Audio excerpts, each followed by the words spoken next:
Hola jóvenes, muy buen día. Bienvenidos a este espacio creado para la asignatura de Historia Tercer Grado. Mi nombre es Irma Noemí Vázquez Quiroga y en esta sesión de Puebla en Casa estaré con ustedes. Les pido que tengan a la mano cuaderno, lapiceros, mapa de la República Mexicana, colores y regla para poder ir tomando apuntes y además hacer las anotaciones necesarias para esta sesión. Nuestro tema es reforma agraria. En ella identificaremos las metas de la reforma agraria y su impacto en las diversas regiones de nuestro país. ¿Alguna vez te has preguntado a quiénes pertenecen los campos de cultivo de tu región o cómo es que los obtuvieron? Esto es muy importante porque son donde se producen los alimentos que constantemente tenemos en nuestra mesa. A través de los temas de historia en la asignatura, hemos visto que México es un país productor y exportador de materias primas. ¿Pero sabes qué son las materias primas? Pues bien, son todos esos productos de origen animal, vegetal y mineral que van a ser usados por otras naciones para ser transformados en bienes de consumo. Esto es muy importante en el campo, en la propiedad de tierra y además en la distribución de la misma para que el desarrollo del sector agrario funcione de manera adecuada en nuestro país. Desafortunadamente, no en todas las regiones el reparto agrario se ha dado de la misma manera y es por ello de la importancia de este tema, reforma agraria. Para ir pudiendo consolidar nuestros conocimientos, vamos a tomar en cuenta 3 cuestionamientos. Primero, ¿cuáles fueron las metas y el impacto de la reforma agraria? 2, ¿por qué el reparto agrario no se dio de la misma forma en las diversas regiones del país? 3, en la actualidad, ¿crees que están resueltas las principales demandas del sector agrícola? Para poder responder cada una de estas preguntas, elaboraremos un cuadro comparativo y un mapa de la República Mexicana de la regionalización de la reforma agraria. Espero estén listos, porque iniciaremos. Lo primero es conocer nuestro contexto histórico. Durante la conquista y colonización de la Nueva España, va a iniciar el despojo de tierras por parte de los españoles a los pueblos originarios.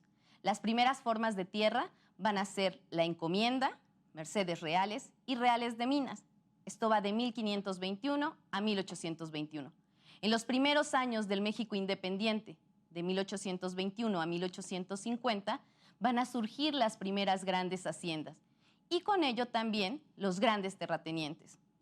En la época de las leyes de reforma, la ley de Lerdo nos va a hablar de la desamortización de los terrenos baldíos, pero esto se va a dar a favor de la Iglesia y de los grandes latifundistas.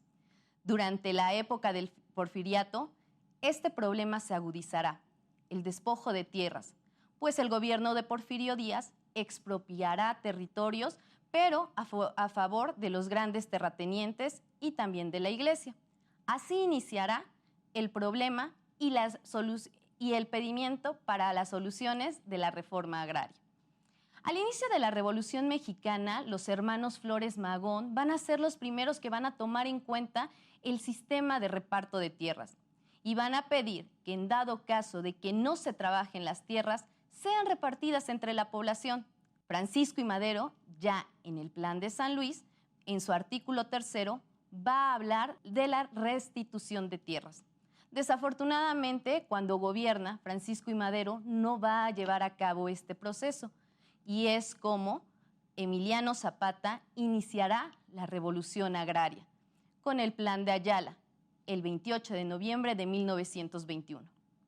¿Dónde vamos a ver consolidadas estas ideas agraristas? Pues bien, se va a dar en la Constitución mexicana. Específicamente, nace en 1917.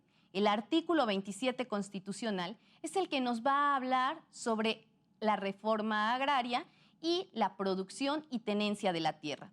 Va a ser nuestro primer sustento legal de la justicia agraria en México y por primera vez se va a hablar del tema ejido, que va a ser el sistema de distribución de tierra comunal de uso productivo de la tierra en México.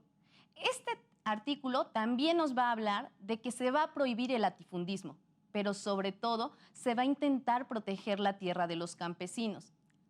es un tema muy importante porque así es como la reforma agraria va a empezar a tener cohesión en México. Pues bien, a partir de esto necesitamos saber entonces qué es la reforma agraria. Reformar significa cambiar y lo agrario tiene que ver con toda esta producción de las materias primas de las que hablamos al principio. En sí, la reforma agraria es el conjunto de normas y principios políticos y económicos de carácter legal establecidos con el fin de llevar a cabo la redistribución y el uso productivo de la tierra en México. Esta se va a dar de dos maneras: distribución equitativa e igualitaria de la tierra, y dos, grandes inversiones de capital para modernizar el campo. Es muy importante que tengamos en cuenta este concepto, pero sobre todo, si puedes, búscalo en tu libro de texto para que pueda ser de mayor apoyo. Pues bien, teniendo ya la idea de qué es reforma agraria, nuestro contexto histórico, iremos a la parte de crear nuestro cuadro comparativo para conocer cómo se distribuyó la tierra a través de la reforma agraria en México. Veremos diversos periodos presidenciales, que son los más importantes. Este cuadro comparativo hablará de si se aplicó, qué se pensaba de la propiedad de tierra, se vieron beneficiados los sectores más necesitados en el país, cuántas hectáreas fueron las que se brindaron en cada periodo presidencial, cuáles fueron las innovaciones y las regiones favorecidas. Espero estés listo y hayas trazado tu cuadro comparativo. Iniciaremos. De 1917 a 1920 va a gobernar el general Venustiano Carranza. Con Venustiano Carranza, obviamente, se inicia la aplicación de la reforma agraria. Pero él pensaba que la propiedad de tierra debería de ser privada. Pensaba que era mucho mejor que la ejidal, pero estaba interesado en la exportación de productos como el algodón, el café, el tabaco y el henequén. Y esto solamente se produciría en grandes extensiones de tierra. Por eso es que lleva a cabo la reforma agraria. Se ayudó a los sectores más desfavorecidos medianamente, pues las regiones del norte del país, los grandes terratenientes, siguieron usando sus haciendas sin ser tocadas. Durante este periodo se otorgaron alrededor de 20,000 hectáreas en todo el país. En 1915 va a expedir la ley agraria y para 1917, con la Constitución, el artículo 27 constitucional, que ya estudiamos. Las regiones más favorecidas van a ser las del centro y sur del país. Estados como Chiapas, Tabasco, Quintana Roo, Ciudad de México, Sonora y la península de Baja California serán los estados más favorecidos. Espero hayas anotado. Seguimos con nuestro siguiente presidente. De 1920 a 1924 va a gobernar el general Álvaro Obregón. ¿Con él se va a aplicar la reforma agraria? Sí, pero él fomentó la pequeña propiedad privada. E igual que Venustiano Carranza, pensaba que la propiedad era mucho mejor que los grandes ejidos. No estaba tan interesado en tocar las tierras de los grandes terratenientes, sobre todo de la región norte. Durante este periodo se aplicaron o se entregaron alrededor de 3 millones de hectáreas. Para 1923 va a crear la Ley de Tierra Libre, en la cual se van a poder vender las propiedades dependiendo el precio que quisiera dar el terrateniente. Las regiones más favorecidas nuevamente van a ser el centro y el sur del país. Estados como Nuevo León, Tamaulipas, Nayarit y Guanajuato van a entregar pequeñas porciones de tierra, pero sobre todo se van a dar en Querétaro, Morelos, Oaxaca y Campeche. En nuestro tercer periodo presidencial, que va de 1924 a 1928, va a gobernar el general Plutarco Elías Calles. Con él se va a aplicar nuevamente la reforma agraria y él pensaba que el campo necesitaba realmente una redistribución mayor de la tierra, pero no solamente esto, también pensaba que era importante empezar a capitalizar el campo, brindándoles apoyos a los ejidatarios. Durante su periodo, sí se van a ver favorecidos los sectores más necesitados. Se van a repartir alrededor de 3 millones de hectáreas y durante su periodo se va a crear el Banco de Crédito Agrícola para ayudar a los ejidatarios y además la Comisión Nacional de Irrigación para dotar de agua a los campesinos y sus tierras. Las regiones más favorecidas van a ser el centro y sur del país. Nuevamente, tercer periodo presidencial que vemos, las regiones del norte siguen siendo intocables. Los hacendados siguen produciendo porque eran los que exportaban hacia Estados Unidos, pero sus tierras son intocables. Algunos de los estados favorecidos durante este periodo van a ser Jalisco, Michoacán, Hidalgo y Colima. Son los estados más favorecidos durante este periodo. El siguiente periodo es un poco más largo y no porque haya durado un solo presidente, sino porque es el periodo del maximato. Ustedes recuerdan que en la clase de historia ya vieron este tema. El maximato se llama así porque se le llamaba así al jefe máximo de la Revolución Mexicana, Plutarco Elías Calles, quien puso a los siguientes presidentes en la silla presidencial. Estos fueron Emilio Portes Gil, Pascual Ortiz Rubio y Abelardo Rodríguez. Durante este periodo de 1928 a 1934 se va a ver un retroceso de la reforma agraria.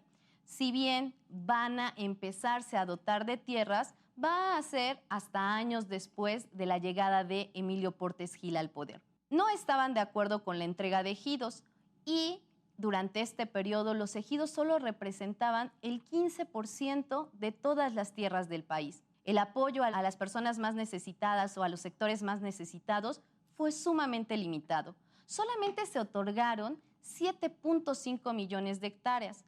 Las innovaciones más importantes fue la Ley de Crédito Agrícola, que, aunque era una innovación, se utilizó para empezar a ponerle límites a los ejidos.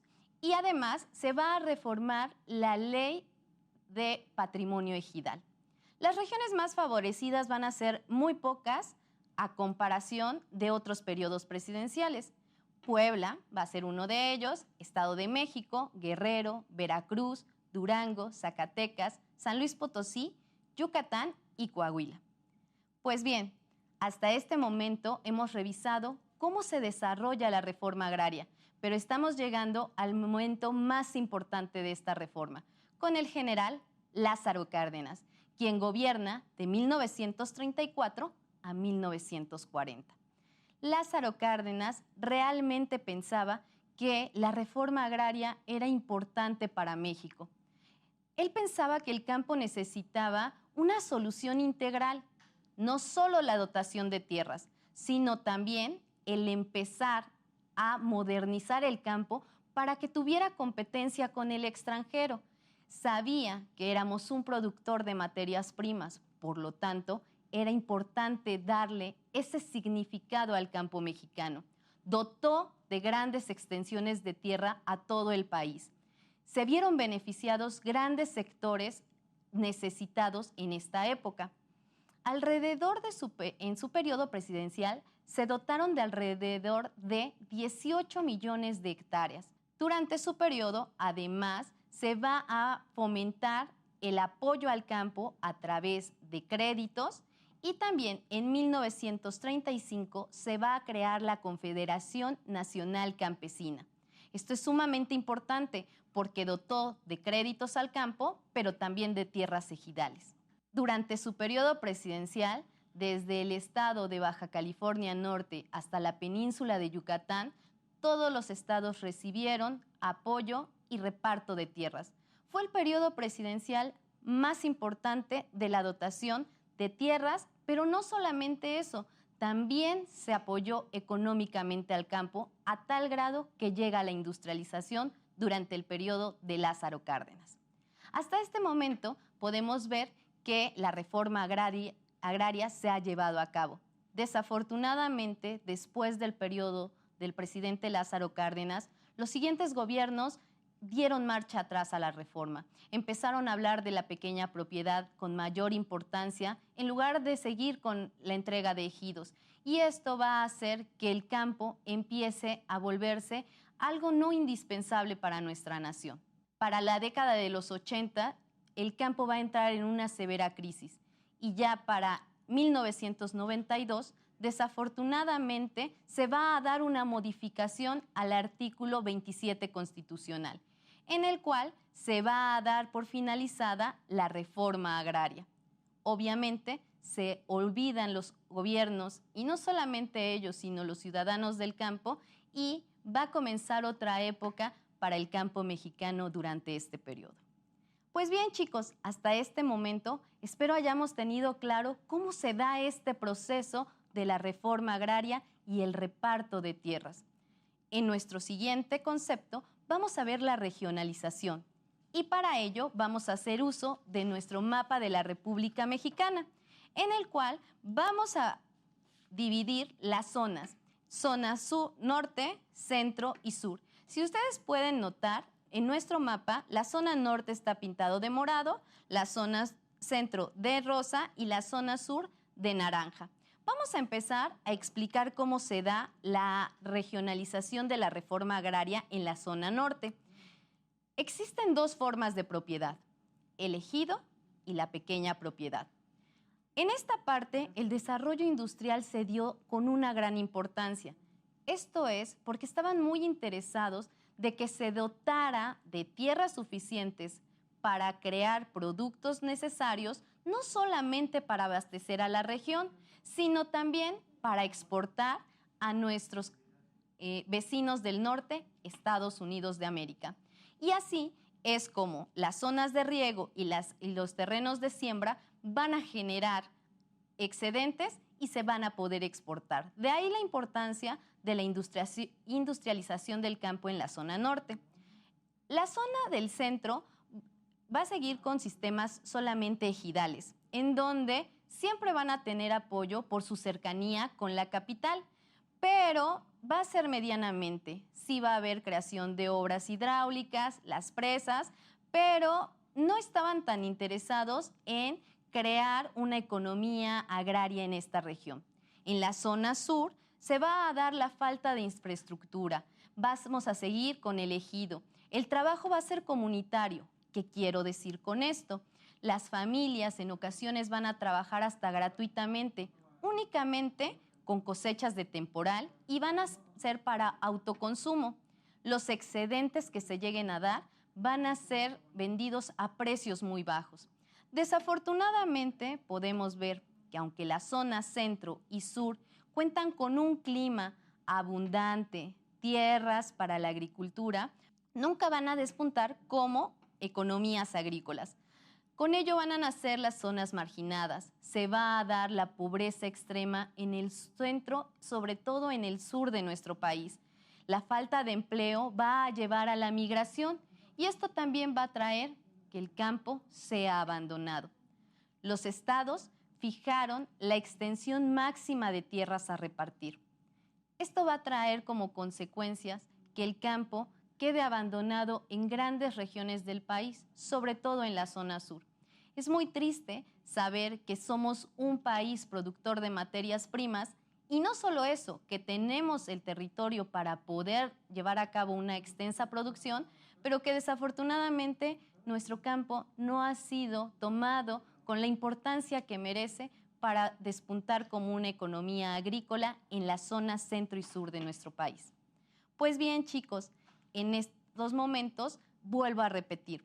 Vimos hasta este punto cómo se da el desarrollo de la reforma agraria en 5 etapas presidenciales. Y después de ello vimos la regionalización en el norte, en el centro y en el sur. Y vimos cómo en cada una de estas etapas se va a dar de manera totalmente diferente. Desafortunadamente, el campo ha sido abandonado no solamente por las personas que viven en él, sino también por el mismo gobierno. Y esto ha generado que se dé el desabasto en algunas regiones y que en lugar de ser un país exportador, mejoremos, no podamos mejorar en esta área. Pues bien, la desigualdad que se va a dar entre las regiones podemos notarlo en el siguiente esquema. En el desarrollo desigual de la agricultura. En los estados agrícolas modernos podemos ver que la agricultura se va a desarrollar en el norte y se va a dar gracias a esa infraestructura e industrialización que se da. Zonas de riego, presas, carreteras, zonas de cultivo específicamente para poder producir hasta excedentes. Va a ser una cultura que se genera en estas zonas para exportar, no solamente para autoconsumo. En cambio, en la zona del sur vamos a ver los espacios tradicionales de cultivo, en donde el cultivo es de temporal. ¿Qué quiero decir con esto? Se espera todo el proceso de la agricultura con las lluvias de temporal para que se pueda llevar a cabo el proceso de la agricultura. Las cosechas van a ser únicamente para autoconsumo, muy pocos excedentes, y esto va a llevar a que exista pobreza en la región porque los pocos excedentes que se daban eran o son vendidos a muy bajo precio en otras regiones. Como podemos ver, el campo ha pasado por diversas etapas y la reforma agraria ha sido muy importante para el desarrollo del mismo. La industrialización es importante y es importante voltear a ver este proceso para entender por qué en la actualidad México necesita nuevamente una reestructuración en el campo. Pues bien, chicos, en este momento vamos a recordar nuestras preguntas generadoras.